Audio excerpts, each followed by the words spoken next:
Hi, my name is Dr. Shane Hawken with the Academic Center of Excellence here at Florida State University. And this is the ACE Tutor Training for Study Skills, a level 1 training for the CRLA accreditation requirement. We're going to be talking today about study skills, basic suggestions that you can give to students as a tutor to help them with their ability to get over the various obstacles that they have studying for their classes. Most tutors are tutoring in specific subjects, chemistry, math, etc. Sometimes that's exactly what students need, but often the student's problem is really a matter of their study skills abilities. So we're going to talk about tips that you can give them to help them to be better studiers and to do better in their classes beyond just the content that you give based on your knowledge of your subject area. So we're going to share the screen here.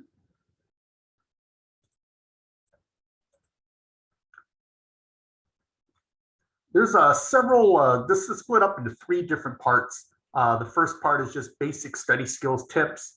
The second part is reading and note-taking skills. And then the third part is going to be preparing for examinations. Often your students are coming in for tips because they want some help with that math or with those exams that are coming up. So that's going to be our main focus here. The goal of the lesson is to provide advice to give students to help develop their study skills and to provide some advice that you can use yourself as well. A lot of these tips will be useful for virtually any class or any level. So it's all good stuff that you could take into consideration yourself when you're working on these skills. Some of this is really basic, straightforward stuff. This is a level 1 training. But of course, it's really important to remind students the importance of making it to class, making sure they take good notes, and encouraging them to participate in classes. Many of the students that see you in the Learning Studio do so because they haven't been attending class very well, they haven't been taking good notes, and they haven't been participating. And that's a big reason that a lot of them don't have the basic understandings of their topics that they need to be successful in these classes. So always encourage your students to do that. And remember that you're not a replacement for their classes. Sometimes students will skip class and think, well, I'll just go to tutoring and get filled in on it. But it doesn't really work that way. And you need to be sure that you encourage your students to realize that. Help them to set concrete goals. One of the basics of creating a good tutoring environment is to set goals for the tutoring itself. Saying this is what we're going to do in the next hour, but help the students to think about the short-term goals and the long-term goals as a way of motivating them and as a way of getting them organized. And then encourage them to study in chunks. Sometimes students sit down for a big 6-hour block right before their exam to get ready, but it's better for them to study in multiple smaller sessions rather than big long sessions. And you kind of role model that as a tutor because you have to do that within your hour or half hour that you have to tutor your students. You teach them to study in chunks by showing them, in your tutoring sessions, well, we can't get all this work done in 1 hour. We have to prioritize the information. We have to split it up into smaller pieces. There's 10 problems. Let's try to get through 5 of them. And you encourage the students and remind them, though, that what you're doing by prioritizing the information in your tutor sessions is exactly what they need to do with their work and their studies outside of the tutor session as well. Definitely remind your students to know that what their long-term needs are. Too many students, if you've tutored for a while, they come in the day that an assignment's due or the day before. They come in really close to the deadline rather than planning ahead. And it's a good opportunity to remind them that they might not even need tutoring if they planned ahead. They need to know when their due dates are. They need to know when their exam dates are. They need to be aware of when the end of the semester is and what's coming up.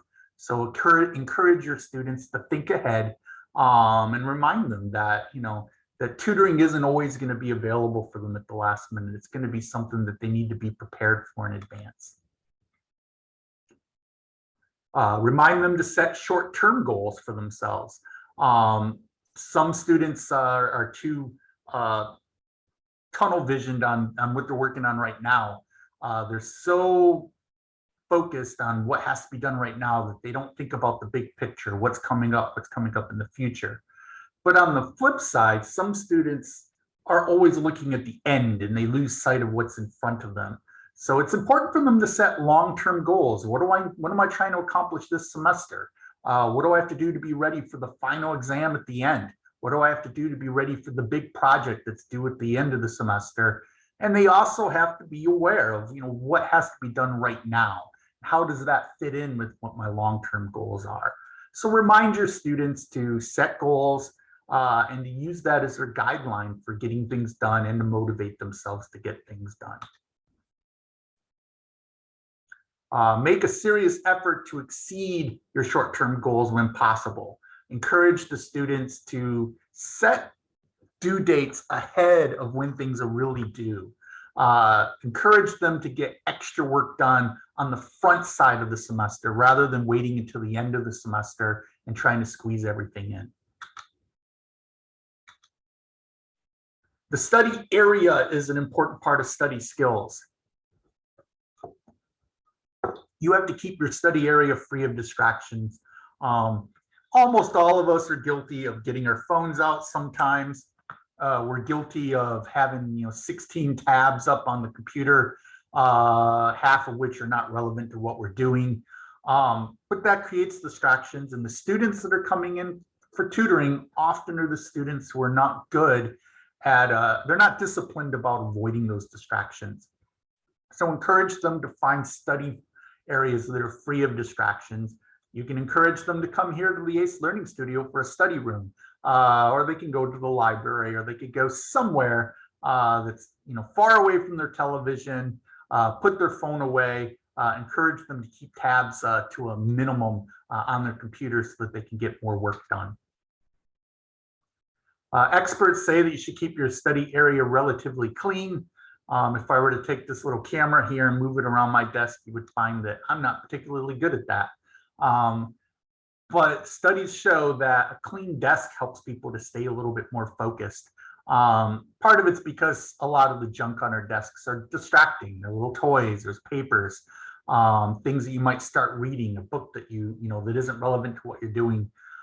Keeping all those things away from yourself when you're studying can help you to stay better focused.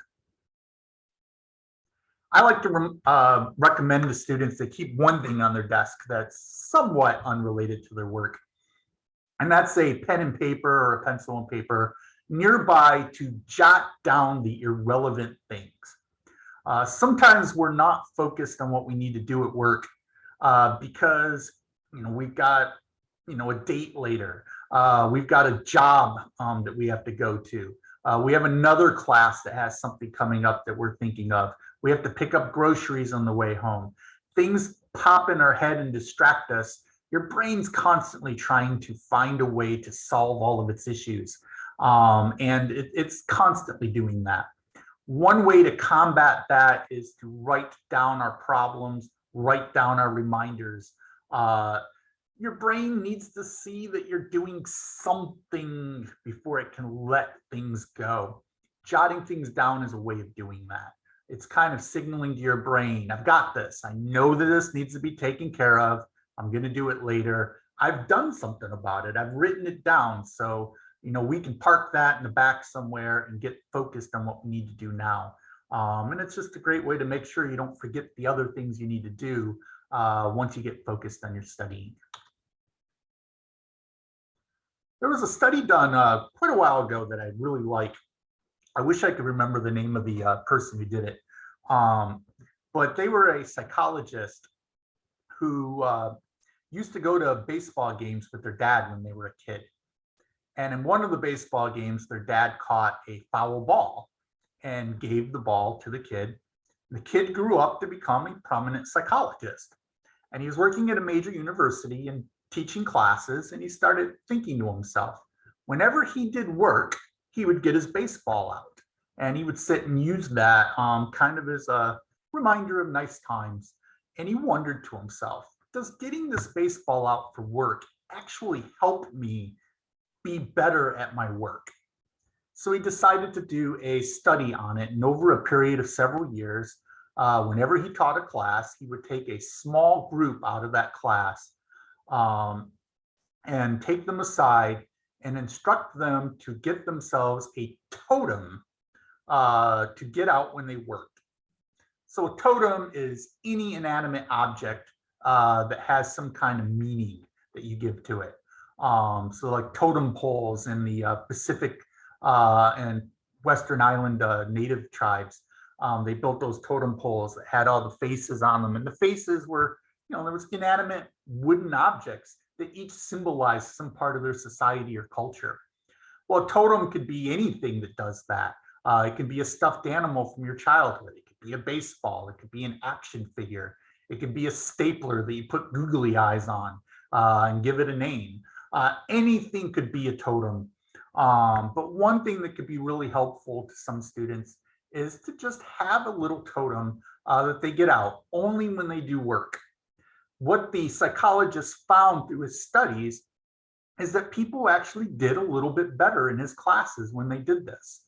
It wasn't so much because it specifically did something so much as two things. One, it made the studying process a little bit more pleasant. You had a friend with you when you were doing it. But two, it served as a trigger to remind students' brains that they needed to focus. And that's what this all comes down to, this study area idea. It's all about creating an environment that triggers your brain to know now's the time to work, now is the time to get focused, rather than when you're in front of the TV and your brain has conflicting information coming at it. Well, this is a fun place. Well, no, this is a workplace. That kind of confusion plays really deep in your psyche. And creating an environment that triggers your brain to know this is a time we focus can be really, really helpful way. The totem is optional, but it's one more extra way of triggering your brain to know this is when work happens. This is when work doesn't happen. The totem goes away when work is over. Time management works the same way. You try to study the same amount of time every time. You try to study in the same places. You try to study at the same days and times. All of these things can help trigger your brain to know this is a work time, this is not a work time, and to adjust its focus accordingly. Again, recommend to students that they study in chunks. I don't have a slide specific for this, but we often recommend the Pomodoro technique to students. The Pomodoro technique being a technique of breaking up your studies into 25-minute blocks with a 5-minute break in between each block. Ideally, you would do this over a 2-hour block, and then you would take a longer break, a half hour or more. But whether it's done specifically like that or not, it's really recommended to students that they, study really focused and hard, for 20, 25, 30 minutes, 45 minutes, and then take a break rather than just kind of haphazardly studying over a long period of time. The breaks help you, give you something to look forward to. They help you to stay focused. It's also good to give your brain a little rest after a little bit of hard studying. But recommending studying in chunks is a really great way to get students to kind of be a little bit better focused. Advise them to avoid daydreaming. I think we all daydream, but there have been a lot of studies done on this that show that it can be a big distraction. You start focusing on what you're going to have for lunch later, or thinking about what you're going to do this summer, and you're not getting work done. But one recommendation for students that seem to have issues or their mind wanders is to recommend that they get up, stand up, turn away from their workspace, and just take 30 seconds to a minute and kind of get it out of their system before turning around and sitting down and getting back to work. But there's something about getting up and stepping away for a moment that seems to work better than just sitting there at your desk and keeping on trying to, work through it. Break up the daydreaming by doing something, even if it's just standing up, and then try to get back to work. And when possible, doesn't always work out, but when possible, you want to try not to leave behind unfinished business. If you've got things that have to be taken care of, if you can get them done before you study, that's all the best, because then you're not going to be thinking about what it is you need to do. So you got errands to run, you got a phone call you have to make, get it done and then do the studying whenever possible. When not possible, I go back to the writing things down idea. If you can't take care of business before studying, keep that pad of paper nearby so that you can write the things down that you need to take care of and help your brain to, kind of get better focused. So those are the basic how to study tips that we give students. Some more specific issues that they're going to deal with often are going to revolve around the work itself. One of the things that students seem to struggle with a lot is college reading. Part of that is because in high school, often reading is optional. Most of the reading is pretty simple. It's aimed at the middle. It's not aimed at the best students. It's aimed at the students that are kind of in the middle, not the worst ones, but not the best ones. But when you get into college, the reading's aimed at the best students. It tends to be more in depth. And a lot of the professors lean into it really heavily to fill in the gaps that they can't get to when they're trying to teach the class themselves. So recommend to students that they do the reading in the first place, because so many students don't do the readings for their classes. And then they wonder why they don't know all the material. Well, you didn't get all the material. You didn't do the reading. Some classes don't, require the reading a lot. You do have to figure that out. But when in doubt, do the reading. We recommend to students that they don't just sit down, pick up the book, and just read. You need to plan through the reading to do it properly. It helps a lot to preview the text, read the chapter titles, the section headings, look for the terms that are in bold, read the question sections at the beginning or end of the chapter, look at the pictures, look for special notes in the margins. Get an idea of what it is you're about to read before you do the reading.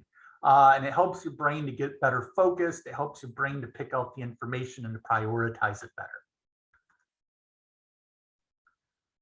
Most students do the readings, they don't take notes. They take notes in class, but they don't take notes when they're reading. Well, the same thing applies to the readings that applies to class. If you don't write it down, it's going to be really challenging to remember that material. So we do recommend that students take notes on their reading, that they jot down key terms, the major points. They don't have to write everything down, but to get the main ideas down on paper, and then write the page numbers in those notes to help them find that information when they need it the most. That's a really important part of taking notes from the readings. Write down the important points, and then write down where to find the details, because you're not going to write the entire book down. You just want to get the main stuff down and know where to find that information quickly when you need it. If you own the book, definitely write in it. Highlight important passages, underline important passages, write questions or in the margin. Use the book. It's your book, you can write in it. I think a lot of students get a little bit hung up on the resale of those books. But whenever I bought used books when I was in college, I tried to find the ones that were written in already. If there's too much writing in the book, that's bad, because that shows that they weren't good at prioritizing in any of the information. If there's too little writing, then it really doesn't matter at all. But you find one with a moderate amount of writing, and sometimes that's the best book to buy. But if you get one without writing at all, it forces you to do it yourself, and that might be even better. But in the end, you can't worry about what the next student's going to do with that book. You need to do what's best for yourself at that particular moment. And what might be the best thing for yourself is to write in that book and make sure that you've got an easy way of finding the information you need when you really need it. Encourage students to read with a purpose. What is it exactly they're trying to understand in that book? They should ask themselves questions about what's in that book, not just read it. Compare it to what's in the class. What is the professor talking about? What does the professor seem to think is really important? And then focus on that information in the book first. It can be really helpful to read the questions that are at the beginning or the end of the chapter and try to find the answers to those questions. Not always, but often those questions are equal to or similar to the kind of questions you might get on your exam. But if nothing else, they help you to focus on your reading. You're finding information in it. You're not taking in every single word in the order that it comes. You're taking it in a prioritized way. So having questions to answer while you're reading can help you to be better focused in your reading. And not so much for textbooks, but other readings that you might be given in a class, like an article or a book written by the professor or books that you read for research on a paper. Focus when you're reading on those on what the arguments are. What's the main point that this article is trying to make? What is the main argument? If you walk away from an article knowing nothing else, you at the very least want to be able to tell the professor what the main point of it was. Then you can look at the evidence that it uses. You can look at the arguments it makes to support that main point.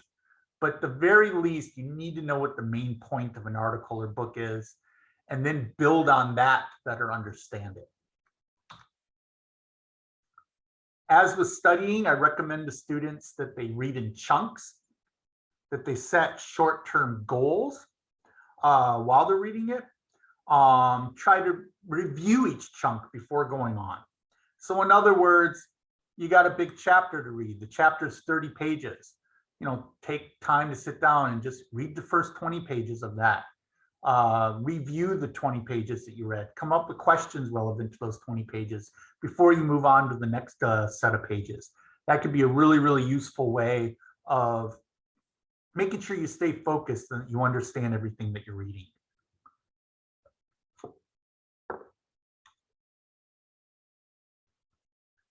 When you don't understand what it is you're reading, it can help a lot to try to paraphrase what you're reading, to try to work it out loud. This could be on your own. It could also be with somebody else. Try to explain to somebody or to yourself what it is that passage is saying. A lot of times you can work it out by talking about it, even if it's just to yourself. And working through it is the best way to learn anyway. But too often students just read it over and over and over again. If you don't understand it the first 1 or 2 times you read it, it's not going to get any better. You have to work through it. Look some information up on it out of the book if you need to. Ask the professor about it. But try to do something with that information to try to work through it and understand it. Don't just skip it. Don't just keep reading it.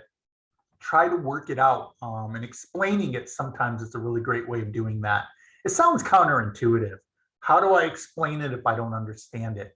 But that process of trying to explain it often can help you to understand what it is that you're reading, even when just reading it doesn't seem to do the trick.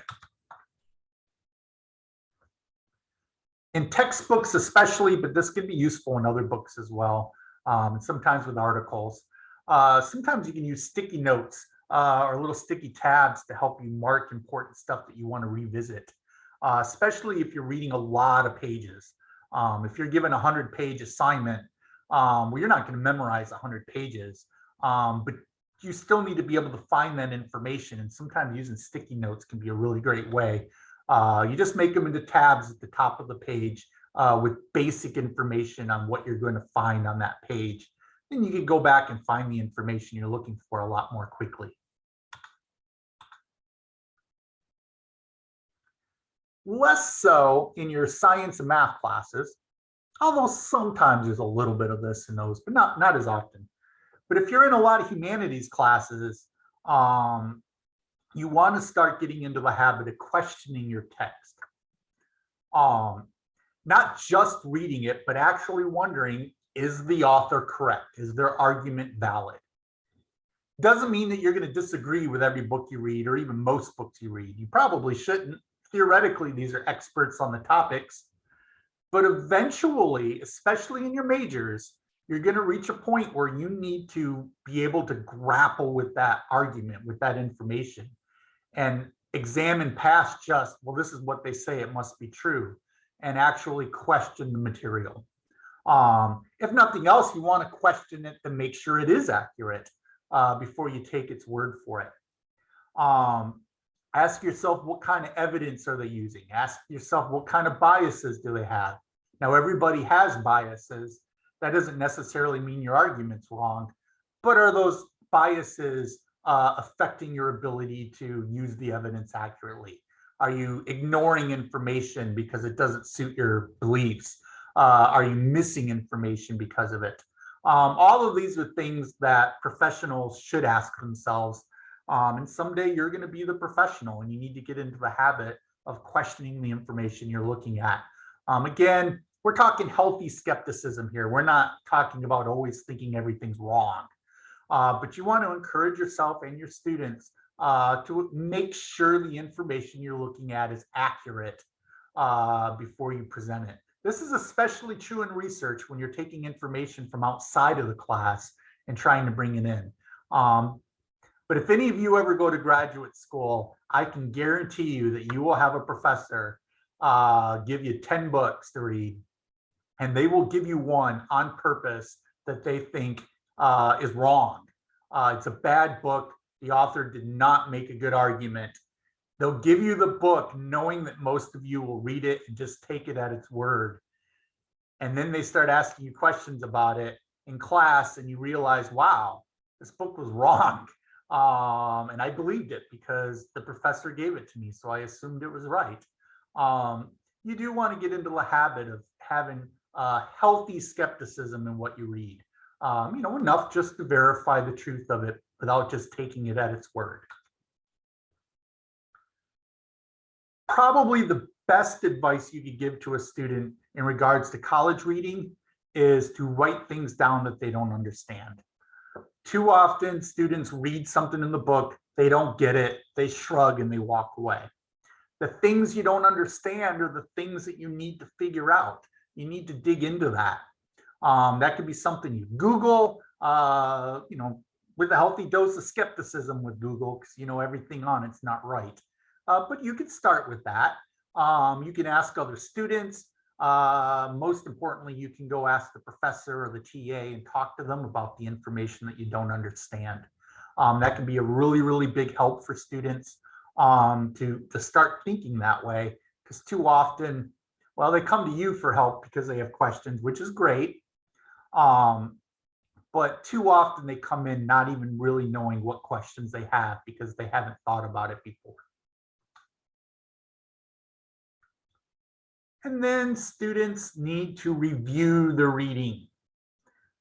Too many times students read the text once and then walk away and think they know everything, or they know they don't know everything and they just accept it. That's not a good way to learn. You don't have to read every book, every chapter, every word over and over and over again. But you do need to take time to review the information that you've gone over. Summarizing it can be a really great way to make sure you understand it. Explaining it to somebody else can be a great way to make sure you understand it. At the very least, if you've taken notes on it, you can review your notes and just make sure that you remember everything that you need to remember from that text. But reviewing the text is important. And I encourage you to encourage your students to do it. For that matter, I encourage you to review the material you go over in your tutor sessions as well. It's probably one of the things that tutors forget to do the most. You go over material for an hour with a student, try to save 5 or 10 minutes at the end to do a quick review of it, to summarize what you went over. It really helps students to kind of pack it in their head, to organize it and to remember it better than if you just kind of go over it and abruptly stop. So that's the reading advice that I have. If I were doing this in person, I would ask you if you had any questions. Always ask your tutor, your tutees, if they've got questions after you go over a group of material. Make sure they understand it. It's very, very easy for you to ask a student and say, do you understand? Well, a lot of times they say yes when they really don't.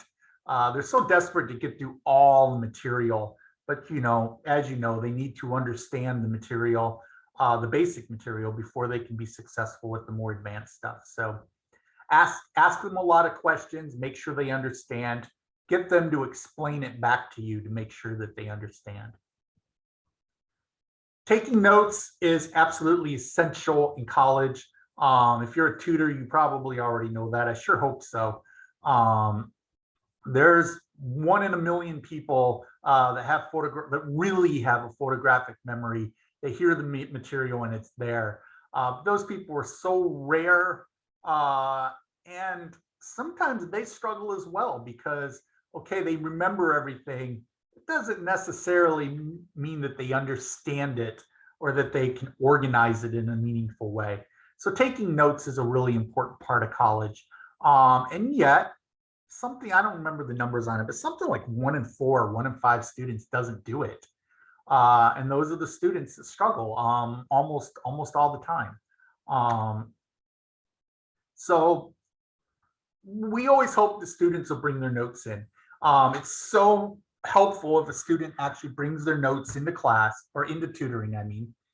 If they bring the notes in, fantastic.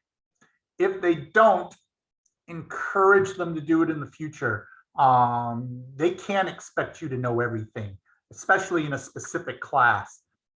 And we all know that probably the hardest part of being a tutor is the fact that you took a class, you got an A in it, but you took that class with a specific professor who might have had specific ideas and ways of doing things.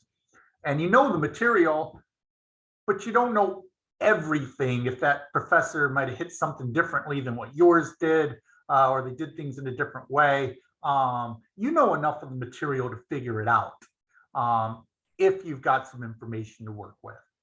So if your students don't bring their notes with them, encourage them to do so in the future. Ask them if they're taking notes, because sometimes they didn't bring their notes because they didn't have any notes. And they'll make excuses for it. They don't need it, or this class doesn't have a lot. Well, they always say that, but it almost always turns out to be untrue. Encourage them to take notes and to bring those notes with them. Encourage them to listen actively when they're in class. They want to focus on meaning, key points, and arguments above all. The details are important. This is college. You can't just memorize everything superficially. You need to really dig in. But at the very least, you've got to know what the basic ideas are, what the main points are. I think the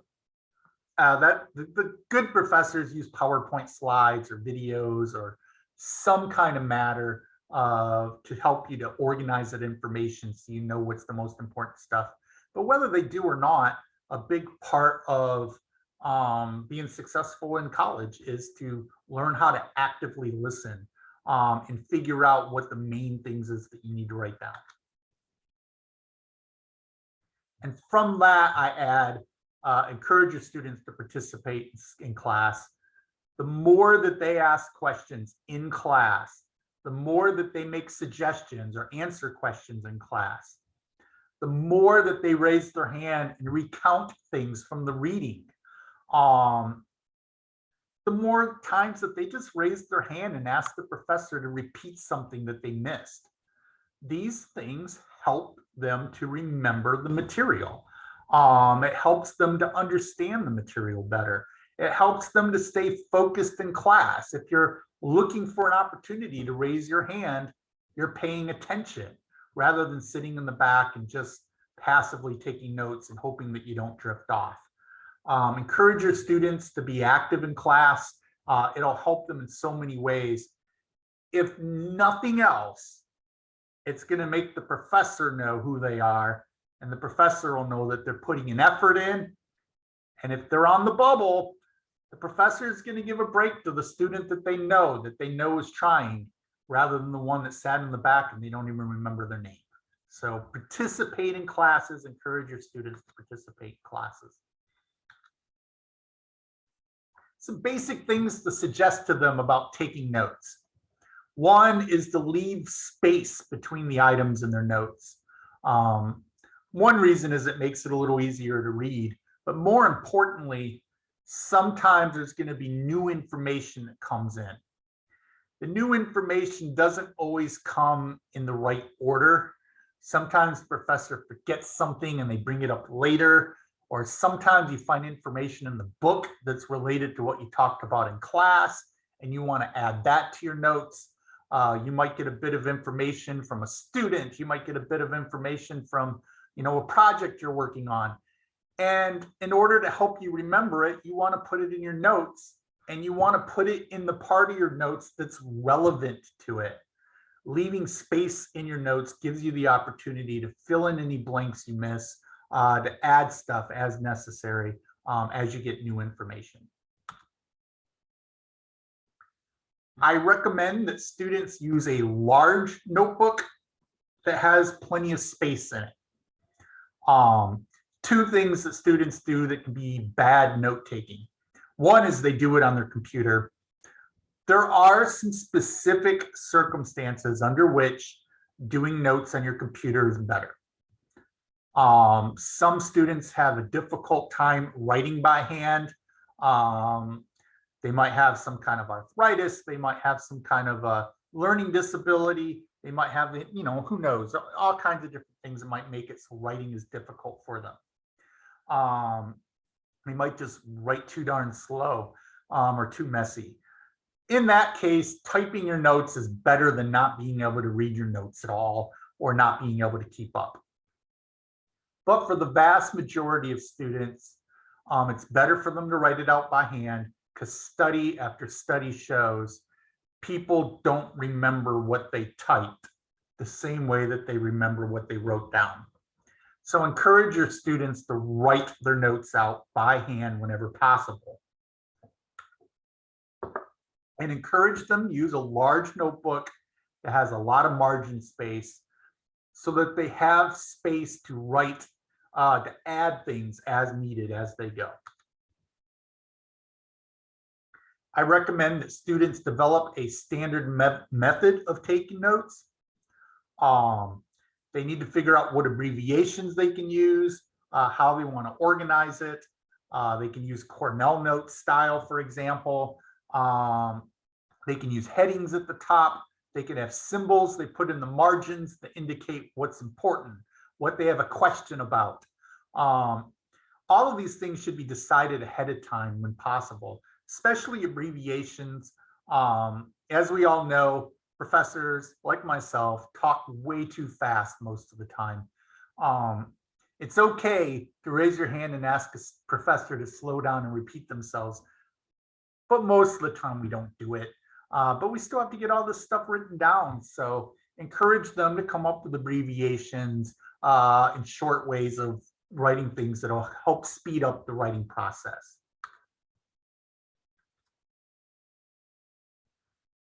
Now, I say this with a little bit of a grain of salt. When I wrote notes in college, I wrote everything down.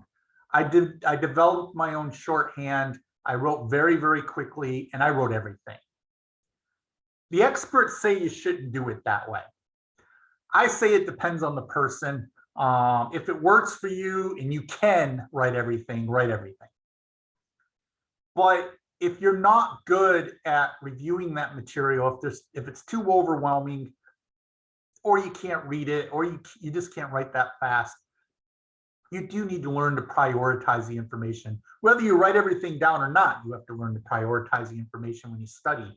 So students need to learn what's the most important things. I always recommend start with the arguments. What are the points that the professor is trying to make? What's the main idea? What are the main subjects that he wants you to know? Then fill in the details if you can. If you can write all that down and still keep up, start writing down the details of it. You know, how it works, the examples. Examples usually come last. Usually you can figure the examples out from the information after the fact. If you can write the examples down, great. But at the very least, you got to get the main information down, and you want to get as much of the detail as you can. That's your main priority. Then examples come after that if you've got the time to do it. And then listen for cues. It takes a little while, but usually you can kind of figure out your professor. Most professors have certain ways that they transition. They have little cue words that they use that they always say. Most of them will more or less tell you in their voice inflection or in their transition words what's important. They'll say, this is what's important. They'll say, this is the main point. They'll say, don't forget. And if you're paying attention, you pick up on those things and you know when to emphasize things and when to make sure you write stuff down. I also recommend writing down anything when the professor lists it, especially if they've got short answer questions or multiple choice questions. So sometimes your professor will say, all right, well, there's 5 things that caused the Civil War, and they start listing off the 5 things. You definitely want to write that down because they're literally giving you a potential exam question when they do that. But listening for the ways to transition. If professors get louder when they're are excited about things, it usually means that it's more important. If they emphasize things with the words they use. It sounds obvious, and yet a lot of students miss really obvious things that their professors say that indicate this is what's the most important thing, and then this is just an example.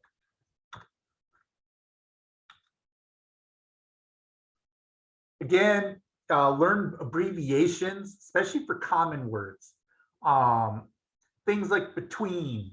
BTWN is going to be faster to write than BETWEEN. You can just use a plus sign to mean and. You can just use BC to mean because. Those are some real common examples. But any kind of abbreviations you can come up, especially if you have a word that comes up a lot.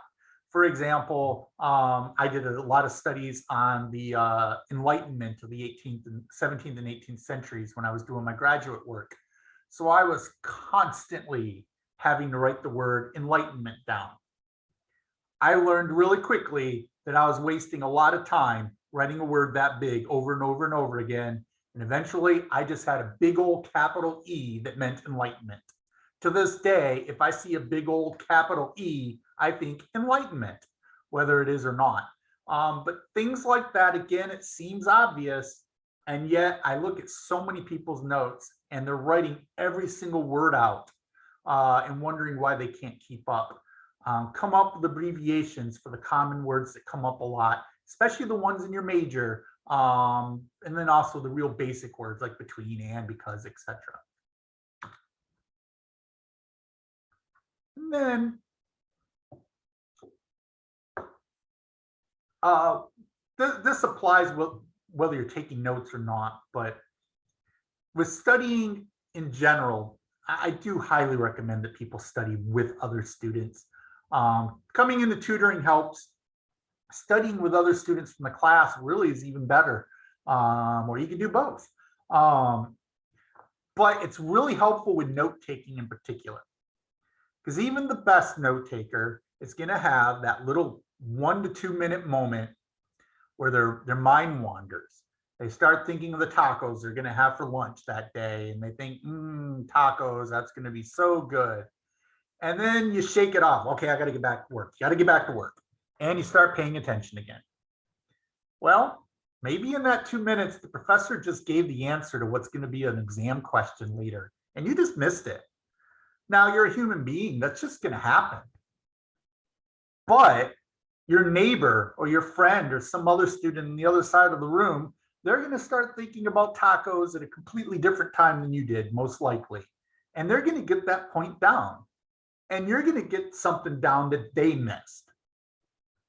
Probably one of the best ways that you can study, especially for exams, is to study with other students from the class, share notes, combine notes, figure out what did they emphasize that you didn't emphasize? What was some information you missed that they didn't, and vice versa?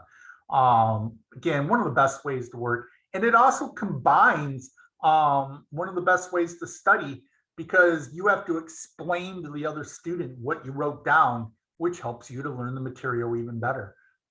So encourage students, they come in for tutoring and they say they're struggling, ask them, what else are you doing besides coming here to get ready? And recommend to them study groups if at all possible. If they don't know of one, I know it's hard. Some students have social anxiety, and it's even harder, whether you do or not. It can be difficult getting people together. But that said, I guarantee you in any class with 30 or more people, that there's a chunk of students sitting around wishing that someone else would start a study group. If you want a study group, start a study group. Get up in front of class and tell everybody, or use Canvas to email people and say, hey, I'm going to do a study group. Your fellow students will be glad you did it. You'll be glad you did it. And the vast majority of your professors are going to support it as well. There may be exceptions to that, I'm sure, but as a tutor, when they do bring in their notes, take a peek at them. First of all, make sure if they have their notes, can they find their notes? Can they find the information in their notes? Are their notes organized? Are their notes legible? Ask them to read you their notes. If you can read them, even better, but I guarantee you almost nobody on earth can read my notes, but I can. So long as I can, it doesn't matter. But take a look at their notes and just, make sure they can read them. If they can, fine. If they can find the information they need on it, fine. You can just move on to the work. But if they struggle to explain to you what their notes say, if they struggle to find the information that you're asking them to look for, recommend that they better organize their notes, that they write a little bit more legible, that they make headings at the top of their notes. I really recommend headings at the top of the notes to help them find stuff that they're looking for. As a tutor, this is probably the best thing that you could do for them with comes to note taking. It's just take a look and see what they got, make a couple of quick suggestions for how they can better organize it. Because these notes, they really are that important. One thing that could be a great tutoring tip, have them explain their notes to you. Especially in a class where what you learned in the class is a little different than what they're learning. One great way for them to learn the material is for them to explain it to you, so they can get their notes out and try to explain to you what the material says, and then you can just kind of help them fill in gaps. Double check and see if they're copying the slides. That's a big mistake that students make a lot in their notes too.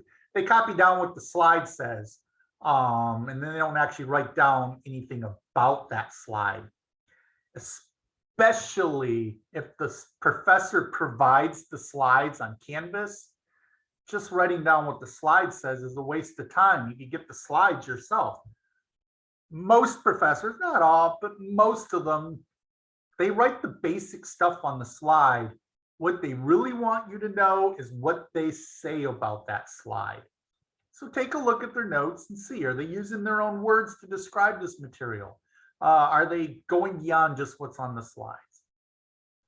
And are they prioritizing the information, and are they getting any of the details down? In the end, so many students, part of the problem is that they understand the basic stuff, but they can't get in depth enough to do well on the exams. And this becomes, important, especially in regards to note taking. Double check and just see, are they getting enough detail, do you think, in their notes?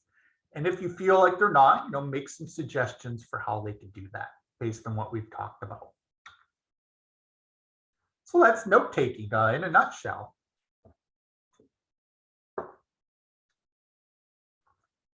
Now, studying for exams.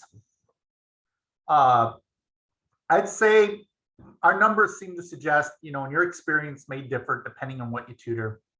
Probably about 60% of students that come into tutoring are doing so because they're ultimately getting ready for exams. And the other 40% are coming in because they have a specific assignment they're working on. Again, this kind of depends on what you're tutoring. It could be flipped.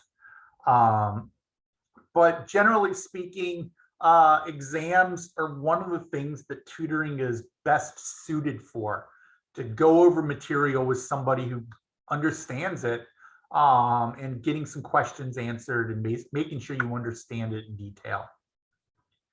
The best advice you can give to students for preparing for their exams is to start doing it from the very beginning of the semester. Whether they have 3 exams or 1 at the end, the sooner they start reviewing their material and thinking about their notes and their assignments as means of getting ready for their exams, the better they're going to do. To start recommending to your students that they study the material, the notes that they take in particular, at least once after they're done taking those notes. There was a major study done on this a little while back that basically found that studying your notes within 24 hours, so that night or the next morning, preferably, significantly helps people to remember that information later. If you write your notes and don't look at them again for 3 weeks until a few days before the exam, it's like you're looking at the material for the first time, and memorizing the material you need to memorize becomes that much more difficult. So encourage students, and I encourage you to try it as well. Review your material soon after you take down those notes. Doesn't have to be hours and hours. Just give it a quick look over sometime that night or the next morning. It makes a huge difference. I don't remember the numbers that the study came up with, but it was very significant. I liken it to painting a wall. When you put 1 layer of paint down, it's like you just took the notes and it looks terrible. Putting 1 layer on right after that layer really makes that wall pop. Now you have to paint multiple layers to make it perfect. But just that second layer makes a huge night and day difference over the first layer. And taking notes and remembering your notes is really similar. That second go over really soon after the first makes a huge difference. Then I recommend that students study their notes a little bit over time. The more they study it, the better they're going to remember it. The more often they study it, the better they're going to remember it. The frequency of it is probably more important than the actual amount. Doing it every week. Again, just at first, the first few weeks before the exam, just 15-20 minutes, just take a quick look at your notes regularly, every day or every other day, or at least every week. And then you study really hard, 5 days before the exam. So I recommend to them that they do that. If they're struggling with remembering the material especially, they need to review the material more than just at the end.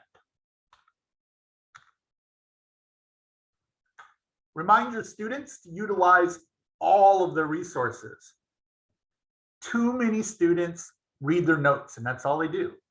And then they miss all the questions that were from the readings. Or they do all the readings, but they don't really review their homework and they miss all the questions that are related to the homework. I actually recommend to students at the beginning of the semester, preferably, but at any point it helps. Ask the professor, what materials do I need to look at to get ready for this examination? Most of them will say all of it. Well, maybe that's not helpful, but at least now you know that they expect you to know everything, whether it's true or not. Maybe you won't know for sure until that first exam, but it doesn't hurt to ask, because some professors will say, well, yeah, the homework's not going to be there. Or, yeah, it's almost completely based on the lecture notes. Some professors will tell you that. And it doesn't hurt to ask. But make sure you're making use of everything. Really common mistake, especially in upper level classes. A lot of professors will post articles on Canvas now. Some of them really actually do expect you to read those.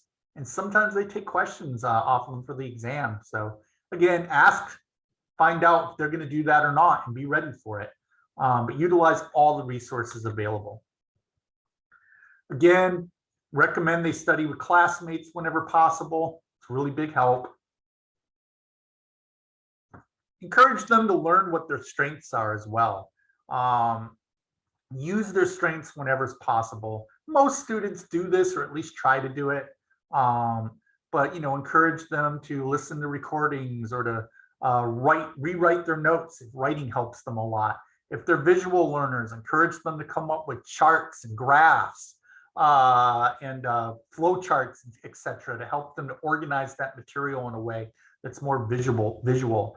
Encourage them to find ways that work with their strengths when they're studying, rather than just reading the material over and over again.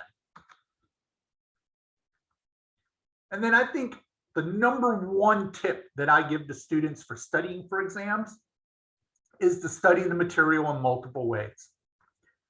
Just reading the material doesn't work for most students in most classes. It just doesn't. This has been shown over and over and over again for decades in studies and anecdotes, and I've seen it with my own eyes so many times. The smartest way to study is to come up with a variety of ways. Flashcards can be helpful, especially for things like terms and definitions, or memorizing formulas, that sort of thing. Flashcards by themselves are very ineffective because they don't help you to dig deep in the material, but they're good for organizing material and memorizing definitions. And if that's required in the class, flashcards are great. Quizlet, very similar thing. Really good for term definitions, maybe not so great for digging deeper. Putting notes away and trying to recite what is on them, or trying to explain the information to somebody without looking at your notes. Really great way of studying and making sure you understand. I get a lot of resistance from this one, but outlining or rewriting your notes is a phenomenally good way of learning the material and memorizing it. It really, really helps a lot. It's also very tedious and time consuming, so people don't want to do it, but it's been proven to be very effective. Sorting information into lists or categories can be really, really helpful. For example, if you're in a history class, you might organize things based on people, events, causes and effects, etc. In a science class, you might divide stuff up by categories as well. Dividing the plants and the animals, the formulas from the theories, etc., etc. But organizing information in different ways helps your mind to kind of process it better and to remember it better. Charts, tables, flow charts, graphic organizers. These are all also excellent ways of organizing information and trying to remember them and making you do something with the material besides just read it.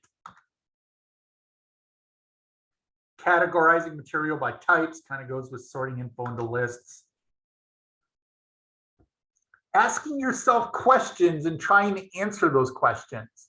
You can use the questions from the textbook in some classes to do this, but if not, come up with questions while you're taking your notes in class or while you're doing the readings, and then ask yourself later if you're able to figure this stuff out on your own, and do it without your notes. Test yourself. Testing yourself is an excellent way of learning material and recreating the environment in which you'll be doing your study. Reading the material out loud can help. It can be very obnoxious. Your roommate won't like you, but it's a really great way to make sure you understand the material, and it's also very effective opposed to just reading material in your head all the time. And of course, whenever possible, practice problems are probably the best way to get ready. Some classes, practice problems aren't an option, especially in the humanities, but whenever they are, the more of them you can do, the better off you're going to be when you get ready for your exams. And then finally, encourage your students to prepare themselves physically and mentally. We're so focused on the material, that's why they're at tutoring. They don't think about their physical and mental health. Exercise, absolutely essential for maintaining your mental health.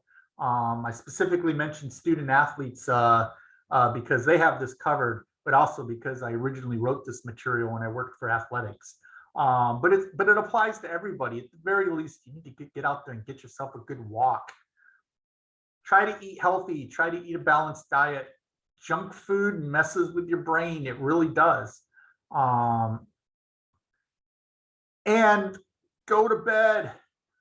If you can convince students to study early, to start at the beginning of the semester, to do it regularly every week, if they do it right, they don't need to study late into the night before the exam. They're already as prepared as they can be. Most of the studying you do at night is lost, or whatever information you pick up at night is usually replacing something else you need to know. In the end, you're rarely, very rarely better off for having studied late. It just doesn't work. Preparing ahead of time works. Studying late often just makes it so you're that less focused and that less mentally able to get the work done properly once you're in the exam room. So encourage them to study ahead of time. Encourage them to get some sleep. It all really does come down to being prepared. Just a few last things to think about when you're working with your students. Sometimes your students take the exam, you've worked with them, they're doing well, they seem to understand the material, and then they do badly on the exam anyway. And then they come back to tutoring.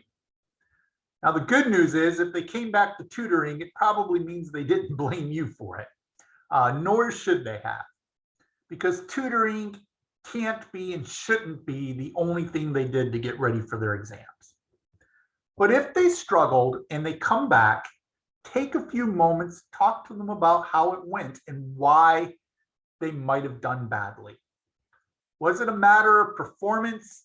They knew the material, they really knew it, and they just couldn't get it down in time. They wrote too slow, they thought too slow.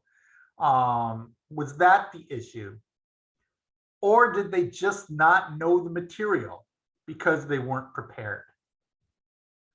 Find out, what it is that went wrong, and then you can make suggestions for them based on that.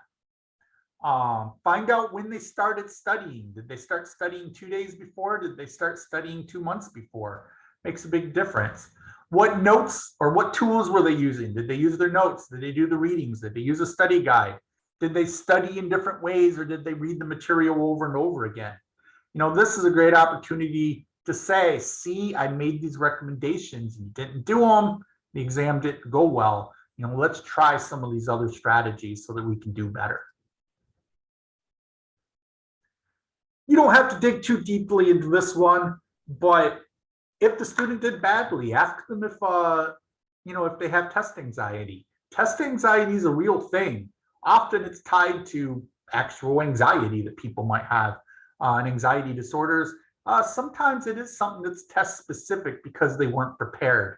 Either way, it can be very debilitating and can really stop a person from doing well, even when they know the material. If they think that that might be the issue, don't try to solve it for them, but recommend that they do go to the counseling center and talk to somebody about it. because there may be ways to work through that, figure it out. Most of the time, though, the vast majority of the time that students don't do well on their exams, it's because they didn't manage their time well. They didn't start early enough. They didn't study frequently enough. And they didn't manage their time when they took the exam themselves. So I still do classes over at TCC for history classes. And I so frequently see students fail an exam. I do essay exams, and I'll see 3 essays, and the first 2 are amazing. And then the last one, they wrote 1 sentence and just stopped. Most of the time, it's because they used up all their time writing those first 2 essays, and they didn't finish the exam really. So, ask them about that. If they managed their time studying, also did they manage their time when they actually took the test? And if they did mismanage the time, was it because they read too slowly? Did they take too long on the small questions? That they prioritize the questions properly? Finally, my parting thoughts on this topic. 1, you can't control whether a student's going to do well or not. It's not your job to get them a good grade. In the end, you're 1 tool in their box. They have to use those other tools. And if they do come back and they did poorly, ask them, what did they do to prepare for the exam? And figure out what they can do differently. Sometimes that's more important than the material itself, sometimes. Encourage them to take good notes if they're not. Encourage them to start the preparations early. Focus on their strengths when possible, but be positive. Even when you make a mistake, it's a learning opportunity, and it's almost always possible to bounce back if you learn from the mistakes that you make. So that's something to be, to think about, when you're working with your students. So that's basically it. Those are the main tips that we've got to think about when you're tutoring your students and they're struggling with the classes.